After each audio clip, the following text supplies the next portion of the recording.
Codex Leicester, जिसे Bill Gates ने 1994 में $30.8 मिलियन तब के लगभग 250 करोड़ रुपए में खरीदा था।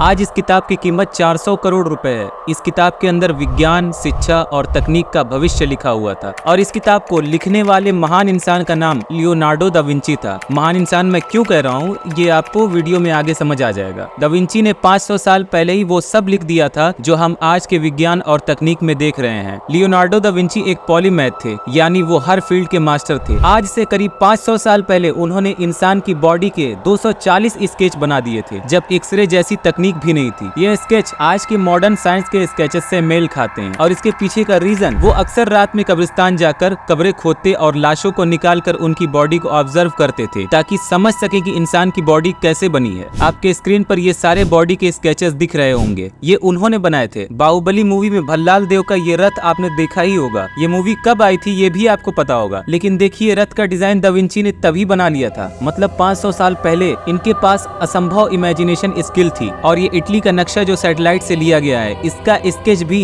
विंची ने 16वीं सदी में बना लिया था, जब सैटेलाइट नहीं थे, कोई ड्रोन नहीं था, कोई कैमरा नहीं था। उन्होंने 33 बैरल ऑर्गन बनाया था, जिसमें 33 छोटी कैरिब की बंदूकें एक साथ फायर कर सकती थी। उन्होंने कई तरह के हथियार बनाए और राजाओं को चिट्ठी लिखते थे, उन्हें चुनौती देते थे कि वो ऐसे हथियार बना सकते हैं जो उनके दुश्मनों की सेनाओं को चूर चूर कर सकते हैं। 500 साल पहले विंची के पास एक ऐसी लड़ाकू मशीन का स्केच था जो कछुए की शेप में थी और इसके चारों तरफ तोपें लगी हुई थी। मतलब जिस साइड से भी अटैक करना हो उस साइड उसको घुमा सकते थे। टैंकर्स को भी विंची के स्केच को ही देख के बनाया गया था। और ये देखिए 1940 में दुनिया ने पहला हेलीकॉप्टर देखा, लेकिन विंची ने 500 साल पहले ही हेलीकॉप्टर कैसे उड़ेगा उसका पूरा नक्शा तैयार कर लिया था। लेकिन उस टाइम टेक्नोलॉजी न होने की वजह से बना नहीं पाए। विंची को पक्षियों से बहुत लगाव था और वो अक्सर पक्षियों को खरीदते और पिंजरे से आजाद कर देते और फिर वो पक्षियों के उड़ने की प्रक्रिया को ऑब्जर्व करके प्लेन का स्केच बना दिया। जरा सोचिए, बर्ड्स जब उड़ती हैं तो उनके परों का मूवमेंट इतना फास्ट होता है कि कोई भी इंसान उसे देख नहीं सकता, और अगर देखना है तो उसकी प्रॉपर वीडियो बनानी होगी और उसको स्लो मोशन करके ही देखा जा सकता है। लेकिन उस टाइम तो ऐसा कुछ भी नहीं था। उन्होंने पैराशूट का स्केच बनाया, जबकि 26 जून सन 2000 में एंड्रे निकोलस ने विंची के स्केच को देखकर पैराशूट बनाया था और 10,000 फीट की ऊंचाई से छलांग लगाई बिना कोई सेफ्टी के।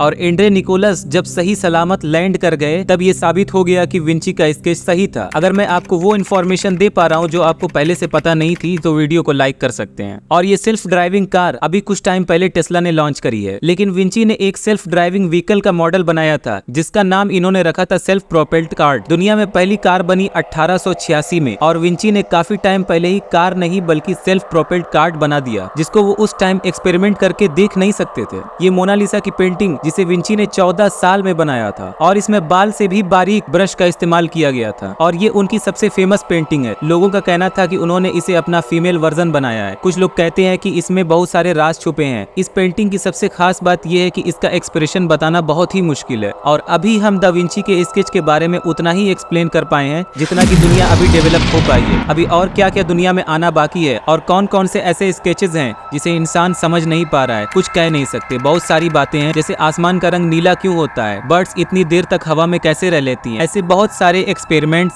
स्केचेस और बहुत सारी खोजें, ये सब उस बुक में है जिसको 250 करोड़ रुपए में खरीदा है बिल गेट्स ने। एक बात और विंची कहते थे कि बहादुर होना खतरनाक हो सकता है, लेकिन डर हमारी सुरक्षा करता है। मतलब इसका एग्जाम्पल ये है कि अगर हमारे सामने आग जल रही है तो उसमें बहादुरी से कूदना ये आपको नुकसान दे सकता है, लेकिन अगर ये डर आप में आ गया, सामने आग है और अगर मैं उसके पास जाऊंगा तो जल जाऊंगा, तो ये आपको कई हद तक सेफ रख सकता है। उनका ये भी मानना है कि खूबसूरती से बिताई हुई जिंदगी लंबी चलती है। विंची की सबसे फेमस थ्योरी उनकी इंटरनेटेड थ्योरी है। उनके अनुसार दुनिया की हर चीज एक दूसरे से जुड़ी हुई है। उन्होंने हिस्ट्री, साइंस, मैथ और पोएट्री को कभी अलग नहीं समझा। उनकी जनरल बुक में साइंस की बातें और आर्ट्स की बातें, फिजिक्स के एक्सपेरिमेंट्स और बायोलॉजी के रेशन एक साथ मिलते हैं। जीनियस लोगों में हमेशा क्यूरियोसिटी होती है। विंची की तरह अगर आपको भी किसी भी चीज के बारे में जानना है तो आपको एक्सपेरिमेंट करना होगा। उन्होंने अपने जीवन में इतनी खोजें करी हैं और आइडियाज दिए हैं जो उनके क्यूरियोसिटी के ही परिणाम थे। खैर, वीडियो कैसी लगी कमेंट करके जरूर बताइएगा। मिलते हैं अगली वीडियो में, तब तक के लिए सब्सक्राइब।